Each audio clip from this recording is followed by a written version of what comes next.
Okay guys, 5 का 57 करने लगे हैं। सिंपल क्वेश्चन है, थोड़ा सा कॉम्प्लिकेटेड है। तो यहाँ पर इन लोगों ने मांगा हुआ है आपको determine the rotation of the bar, मतलब थीटा मांगा हुआ है, सही है। थीटा निकालना है हमने जब आपका लोड लगा है इस पर। तो थीटा हमने कहाँ से निकाला है? ओह, क्वाइट कॉम्प्लिकेटेड या। अच्छा, तो सवाल को हम स्टार्ट करते हैं, सही है। थीटा कैसे निकालेंगे हम? निकालना हमने डिफ्लेक्शन है। उन लोगों ने बोला जब ये सीधा सीधा ट्रायंगल है, जब लोड लगेगा तो ये इस तरह का हो जाएगा, सही है। तो आपने ये वाला एंगल बताना है। तो मुझे ये ट्रायंगल नज़र आ रहा है, एंगल क्या होता है?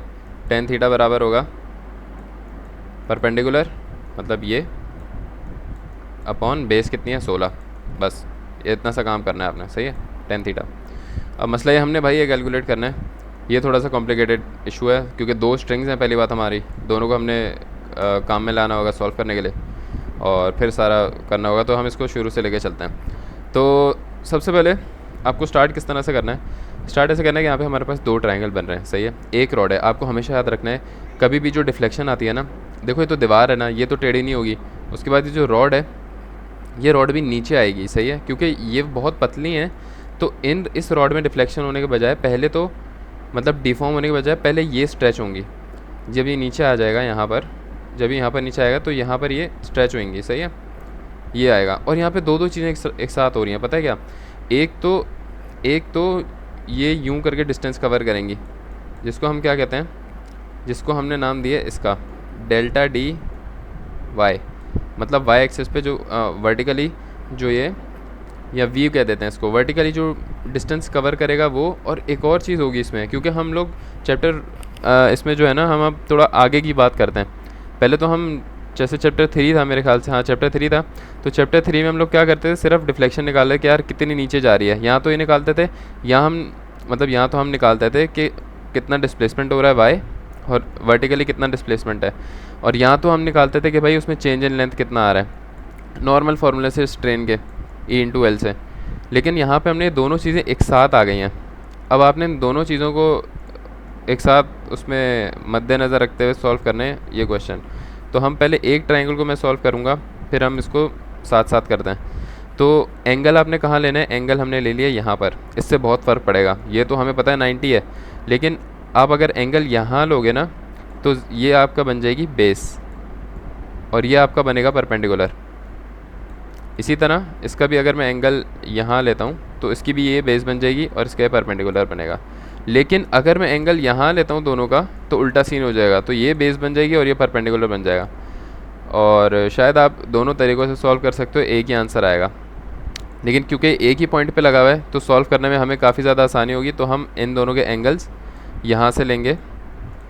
हमने बोला कि ये ट्रायंगल जो हमारे बन रहे हैं वो यहाँ से बन रहा है, सही है। एक ट्रायंगल ये बन रहा है आपका, और जो दूसरा ट्रायंगल है आपका वो बन रहा है यूँ, सही हो गया।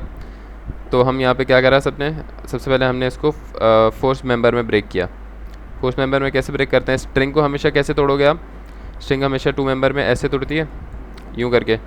तो यहाँ पे ये फोर्स कितनी लग रही है? FCD, और यहाँ पर आपकी फोर्स कितनी लग रही है? FBC, सही है। ये दो फोर्सेस लगनी। ए पे पिन रिएक्शन है तो यहाँ पे AX आ गया और यहाँ पर AY आ गया। अब थोड़ा सा इशू ये है कि आपने कंपोनेंट्स में इसको ब्रेक करना पड़ेगा, क्योंकि ये टेढ़ा जा रहा है ना। तो इसका एक X कंपोनेंट यूँ बनेगा और एक Y कंपोनेंट यूँ बनेगा। इसी तरह इसका भी एक X कंपोनेंट और Y कंपोनेंट और X कंपोनेंट यूँ बनेगा। अब आपको फिर कन्फ्यूजन होगी यार कि कॉस कौन सा है, बेस कौन सा है, क्योंकि आप बोलते हो कि हॉरिजॉन्टल तो भाई कॉस थीटा होता है। ऐसा नहीं है भाई, आपने हमेशा एंगल को देखना होता है, क्योंकि यहाँ पे आप एंगल कहाँ बन रहा है आपका? यहाँ बन रहा है। तो अगर मैं इसको थोड़ा सा टिल्ट करके देखूँ तो मेरा जो ये वाला है ये कहलाएगा साइन थीटा, और ये मेरा कहलाएगा कॉस थीटा। इसी तरह इसका भी ये वाला होगा साइन थीटा और ये होगा कॉस थीटा, सही है। अगर मैं एंगल यहाँ लेता ना, अगर एंगल मैं यहाँ पर ले लेता तो ये कॉस थीटा बनता है, ये साइन थीटा बनता, कंपोनेंट उल्टे हो जाते। तो ये एंगल ये आपको समझना पड़ेगा, जहाँ 90 बन रहा है और जहाँ एंगल बन रहा है ना, उसकी बेस के साथ, उसकी बेस क्या है? ये कॉस है ना। अगर मैं इसको टेढ़ा करूँ ट्रायंगल को तो ये ऐसा बनेगा। तो ये हमने, ये बेसिक ट्रायंगल होता है, ये बेस होती है, और बेस हमेशा क्या होती है? जैसे ए है ना, तो बेस आपकी होगी A cos थीटा, और परपेंडिकुलर हमेशा होगा आपका A sin थीटा। ये आपने याद रखना है। तो अगर मैं इसके मुकाबले का यहाँ पे एक कंपोनेंट ब्रेक करता हूँ तो मेरा ये कंपोनेंट कॉस थीटा कहलाएगा और ये साइन थीटा कहलाएगा, सही है। मगर अब मेरा ट्रायंगल ही अगर उल्टा बना हुआ है यूँ करके, और अब मेरा ये बेस है और ये परपेंडिकुलर है, अब मैं कोई भी कंपोनेंट को डिवाइड करूँगा तो मैं इसके बिल्कुल सेम उससे करूँगा, तो ये मेरा बेस बन जाएगा, ये मेरा परपेंडिकुलर, मतलब ये मेरा साइन बनेगा और ये मेरा कॉस बनेगा, सही है। ये बेसिक चीज़ें ये आनी चाहिए, और अभी तक बहुत क्या 90% को मेरे ख्याल से ये क्लियर, मुझे भी कन्फ्यूज़न होती है अक्सर। तो ये हमने फ्री बॉडी डायग्राम बना दी। अब मैं समीशन मोमेंट लगाऊंगा, एक मेरा यहाँ पे लोड भी लग रहा है, समीशन मोमेंट एट ए लगा दिया। ए पे लगाने पे ये सारी ख़त्म हो गई, ये यूज़ नहीं होगी, और इन दोनों के एक्स कंपोनेंट भी यूज़ नहीं होंगे क्योंकि इनका कोई परपेंडिकुलर मोमेंट आर्म नहीं बन रहा। तो इन दोनों के हम लगा लेते हैं। तो एफ बी सी, ये आ गया एफ बी सी, इसका कौन सा कंपोनेंट बन रहा है परपेंडिकुलर, सॉरी बी सी का पहले हाँ वाई कंपोनेंट लगा ना कॉस वाला, तो F B C cos theta multiply by इसका डिस्टेंस कितना है 5, फिर F C D cos theta, इसका डिस्टेंस कितना है पूरा यहाँ से लेके यहाँ तक 16 माइनस 800, इसका डिस्टेंस कितना है 10। ये आपने आराम से लगा दिया, समझ आ गया। एक चीज़ आपको समझ नहीं आई जो मुझे पता है कि यहाँ पे हमने नंबरिंग किस तरह लिया है, सही है। तो अगर आपका ट्रायंगल यूँ बन रहा है तो मुझे अगर इसकी ओरिजिनल लेंथ मालूम करनी है, कैसे करूँगा। ये मेरे पास ट्रायंगल बन रहा है, ये मेरे पास एंगल बन रहा है, ये मेरे पास 90 बन रहा है, ये मेरे पास 12 है और ये मेरे पास 5 है। तो मैं पाइथागोरस लगा के आराम से इसका एंगल भी निकाल सकता हूँ टेन थीटा की मदद से, और पाइथागोरस ये इन लोगों ने यहाँ पे लगाई हुई है, लगा के मैं आराम से इनकी वैल्यू भी निकाल सकता हूँ। तो ये है 13, ये लेंथ मेरी 13 है और ये लेंथ है मेरी 20, सही है। अब हमने कौन से कॉस कंपोनेंट क्या होता है, बेस अपॉन हाइपोटेनस, मतलब 12/13 यहाँ पे भी बेस अपॉन हाइपोटेनस 16/20, तो 16/20 इनको हमने क्या किया 4 से वो किया, सॉरी 16/20 नहीं आएगा, सॉरी बेस आएगा, सही है ना। कॉस थीटा क्या होता है, बेस अपॉन हाइपोटेनस 12/20, तो 4 3 ज़ा 12 और 4 5 ज़ा 20, तो ये आपकी आराम से बन गई, सही है। ये आपका जो सबसे मुश्किल है ना पार्ट वो ये है समझने का, ये आपको आराम से समझ आएगा, कोई मसला नहीं होगा। ये हमने वही निकाल ली जो अभी हमने निकाली है। उसके बाद हमारा क्या हो गया, अब क्या होगा, इन दोनों रॉड्स में चेंज इन लेंथ आएगा, और सिर्फ चेंज इन लेंथ नहीं आएगा, इनमें डिफ्लेक्शन भी आएगी। चेंज इन लेंथ और डिफ्लेक्शन मैं बताता हूँ क्या सीन है। तो डिफ्लेक्शन का फॉर्मूला क्या होता है, डेल्टा एल किसके बराबर होता है, एफ एल अपॉन ए ई। आपको पता होगा कि ये फार्मूला नॉर्मल किससे बनता है, यंग मॉडुलस बराबर है स्ट्रेस ओवर स्ट्रेन के, स्ट्रेस होता है एफ अपॉन एल, स्ट्रेन होता है delta L upon F, stress होता है फोर्स पर यूनिट एरिया, और ये होता है स्ट्रेन होता है डेल्टा एल अपॉन एल के। तो ये सब वहाँ जाके डेल्टा एल किसके बराबर होती है, डेल्टा एल होता है आपका, इसके बराबर होता है। तो बी सी के लिए भी और सी डी के लिए भी हमने ये दोनों फार्मूले लगा दिए, सही है। सिंपल है, इसमें कंपैटिबिलिटी हम यूज़ ही नहीं कर रहे, बहुत आसान क्वेश्चन है इस चीज़ के उसमें। तो एफ़ देखो इनकी लेंथ हमने 13 रख दी और इसकी मैंने 20 रख दी जो अनस्ट्रेच लेंथ थी। अब यहाँ पे हो गया पूरा गेम ख़त्म, अब असल गेम स्टार्ट हो रहा है यहाँ से, यहाँ पे हो गया गेम ख़त्म। बस ये दो लाइनें जो है ना, ये दो स्टेप्स ये थोड़े मुश्किल हैं। अब देखो हम इसको सॉल्व किस तरह करेंगे। अब मैं एक एक ट्रायंगल करके सॉल्व करने लगा हूँ, सही है। मैं पहले ये छोटा वाला ट्रायंगल बनाता हूँ। मेरा छोटा वाला ट्रायंगल बन रहा है स्टार्टिंग में इस तरह का, सही है। ये है, ये आ गया मेरा पॉइंट सी और ये आ गया मेरा पॉइंट बी। अब क्या हुआ, जब यहाँ पर एक बार के ऊपर फोर्स लगेगी तो मेरा बार जो है वो नीचे आ जाएगा, और अब ये हो जाएगा इस तरह का, सही हो गया। ये डिफ्लेक्शन आ जाएगी इसमें, मेरे ये जो तार है ये वाली रॉड ये स्ट्रेच होके आ जाएगी। यहाँ खुद ही करके देखो, जब मैं यहाँ फोर्स लगाऊंगा यहाँ पर तो क्या होगा, ये थोड़ा सा नीचे आएगा और आपका बार थोड़ा सा यूँ डिस्टेंस कवर करेगा। अब हमें कौन सा डिस्टेंस है, अच्छा अब मैं वो जो आपको बात बता रहा था ना कि दो चीज़ें, एक वर्टिकल डिस्टेंस है और एक दूसरा वाला डिस्टेंस है, वो देखो क्या है।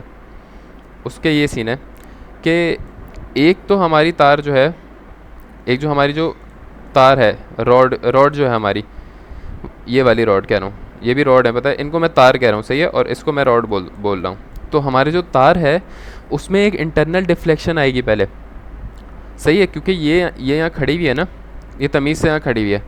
अब मैंने उस पर पहले फोर्स लगाई है, फोर्स की वजह से ये खिंचेगी और इसके अंदर आएगा, इसके अंदर क्या आएगा, ये क्या है हमारा, ये गौर से देखने वाला स्टेप सही है। जब इसमें फोर्स लगी तो इसके अंदर एक खिंचाव पैदा होगा और वो खिंचाव कहलाएगा डेल्टा बी सी, सही है।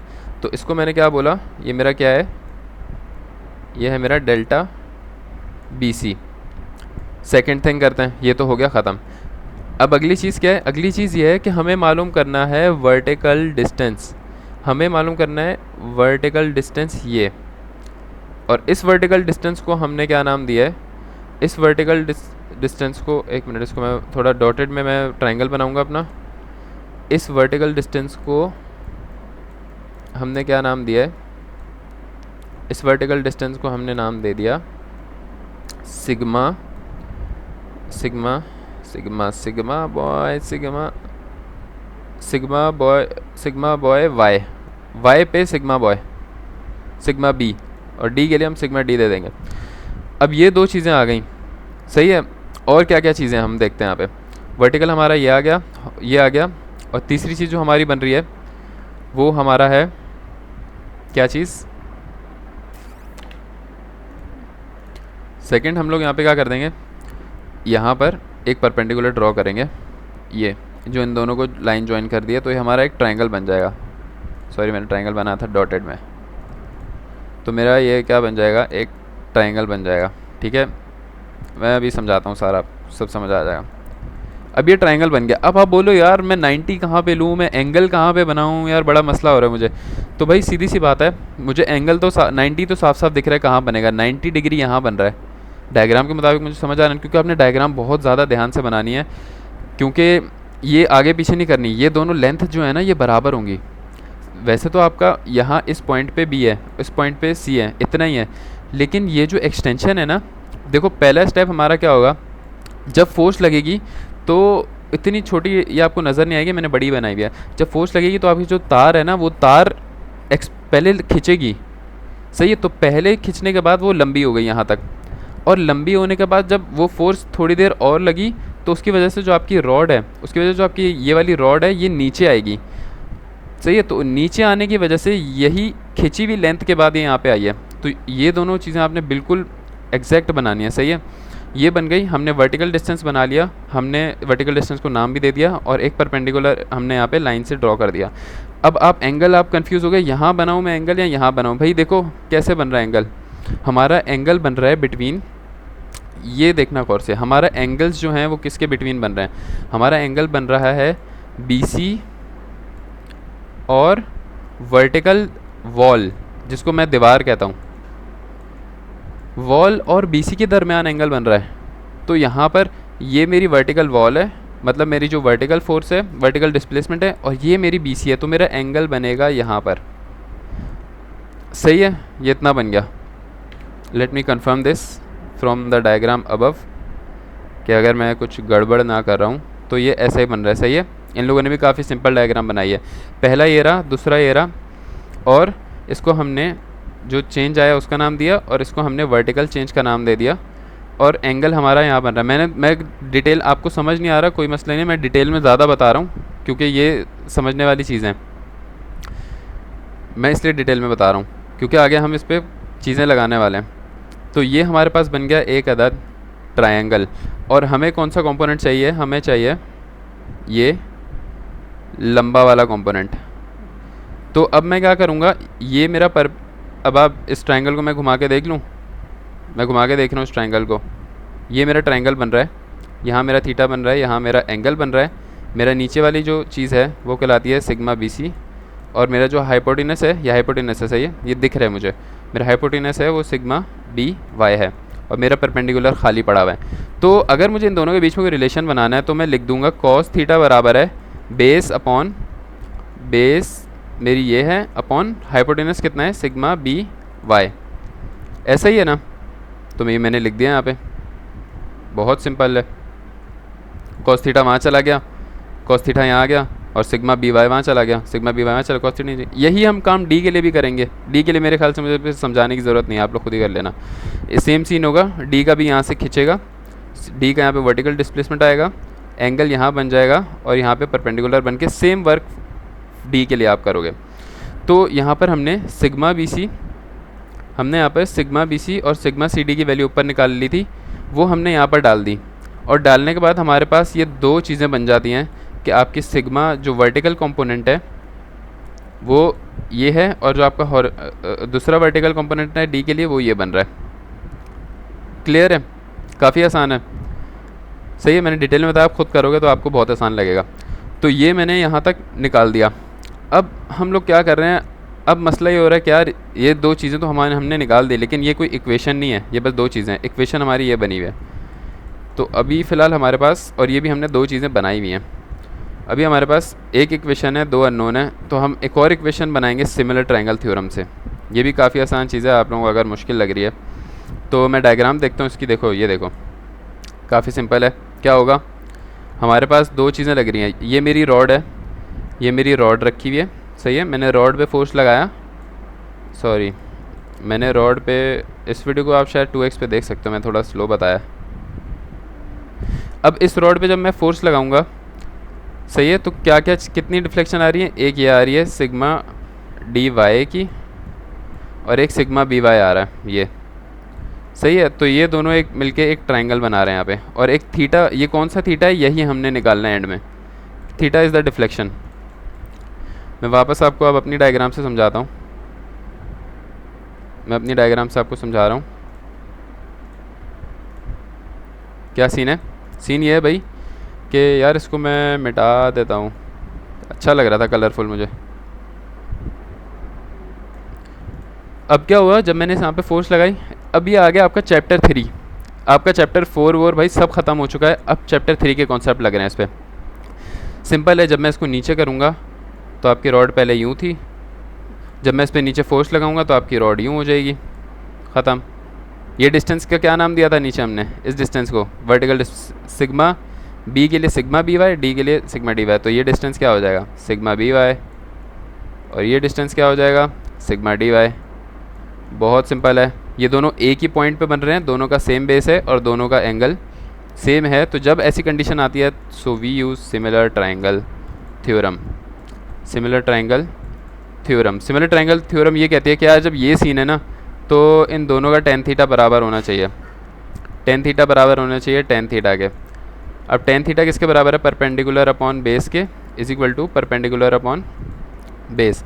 इन दोनों का, ये एक ट्रायंगल है, ये दूसरा ट्रायंगल है, इनका परपेंडिकुलर क्या है, एक का परपेंडिकुलर है सिग्मा by और दूसरे का परपेंडिकुलर है सिग्मा dy। पहले वाले का बेस कितना है, ये 5 फीट अपॉन 5, और दूसरे वाले का बेस कितना है, पूरा 16 फीट। तो हमने यहाँ से ये बना दिया, समझ आ गया आपको। सिग्मा by ये निकाल लिया, सिग्मा dy ये निकाल लिया, दोनों की वैल्यू रखी, एक और इक्वेशन बन गई। FBC की FCD की फॉर्म में वैल्यू आ गई इक्वेशन 2 के नाम से। इसको आप यहाँ पहली वाली इक्वेशन में डाल दो तो ये पूरी FBC की फॉर्म में FCD की फॉर्म में बन जाएगी। यहाँ पर FBC की वीडियो डालोगे, पिक्चर क्या कह रहा हूँ, वैल्यू डालोगे तो FCD आ जाएगा आपके पास, FCD इसमें पुट करोगे, FBC आ जाएगा। सॉल्व हो गया आपके पास भाई, माशाल्लाह। तो आपके पास ये जो फोर्सेस इनमें लग रही हैं ये सॉल्व हो चुकी हैं। अब आप क्या करोगे भाई इन फोर्सेस का, अब हमने निकालना है थीटा। कौन सा थीटा निकालना है, जो अभी मैंने आपको बताया, ये वाला थीटा निकालना है। मैं आपको ये चीज़ वापस समझा देता हूँ, थीटा आपने निकालना कैसे है मैं बता रहा हूँ। अब आपका चैप्टर 3 के कॉन्सेप्ट शुरू हो गए, अब आपने कुछ भी नहीं करना है। शुरू में आपकी ऐसे थी और बाद में जाके ऐसे हो गई, मैंने थोड़ा बड़ा बना दिया, सही है। तो अब थीटा किसके बराबर होगा, ये जो थीटा है ये किसके बराबर होगा अगर ये सिग्मा dy है भाई, काफ़ी सिंपल है, टेन थीटा लगा दो, ख़त्म। टेंजेंट थीटा बराबर है परपेंडिकुलर अपॉन बेस के, बेस कितनी है 16, तो यहाँ से थीटा आ जाएगा। सिग्मा dy कैसे निकालेंगे, सिग्मा dy हमने निकाल लिया था ऊपर, ओ सॉरी ये रहा sigma dy FL upon AE से, ये रहा ना सिग्मा dy, ऊपर हमने निकाला तो यार क्या हो गया, ये रहा। तो ये सिग्मा dy था जो वर्टिकल कंपोनेंट था। फोर्स हमने निकाल ली, एरिया हमें पता है, यहाँ पे सवाल में लाजमी इन लोगों ने कुछ बताया होगा, ये रहा एरिया बताया हमें। ई की वैल्यू हमें पता है A36 स्टील के लिए, तो हमने यहाँ पे सिग्मा dy यहाँ से निकाल लिया। सिग्मा dy कितना आ रहा है 0.0176 फीट। तो सिग्मा डी वाई कितना है 0.0176 फिट। अब मैंने बोला कि यार ये इतनी छोटी वैल्यू है, अगर डिफ्लेक्शन अगर y में इतनी छोटी वैल्यू आ रही है तो डिफ्लेक्शन कितनी छोटी होगी। तो हम ये कर सकते हैं कि हम टेंजेंट को इग्नोर कर सकते हैं। हमारे पास थ्योरम होती है कि if theta is too much small like a pencil in wind, too much small, तो आपका टेंजेंट थीटा बराबर होता है थीटा के। ये भी थ्योरम है, सही है। तो आपने क्या किया, थीटा बराबर हो गया परपेंडिकुलर अपॉन बेस के, सही है, बहुत सिंपल है। आपने इसको फिट से रेडियन से डिग्री में करने के लिए 180 अपॉन पाई से मल्टीप्लाई कर दिया। अगर डिग्री से रेडियन करते हैं तो पाई बाय 180 से करते हैं ना, अब यहाँ रेडियन से डिग्री में कर रहे हैं तो 180 बाय पाई से कर दिया और आपके पास डिफ्लेक्शन आ गया। अब देखो 0.063 डिग्री, मतलब ये इतना सा डिफ्लेक्ट होगा, बस इतना सा, ये इतना सा ये एंगल है। तो ये सवाल है, सही है 57। ऊपर इसकी डायग्राम है, अगर 56 आ गया तो आप लोग 56 भी कर लोगे। उसके लिए अब फोर्स आ गई ना जब आपने, तो स्ट्रेस किसके बराबर हो गया, फोर्स पर यूनिट एरिया के बराबर हो जाएगा। तो बस ये सवाल है, ख़त्म हो गया।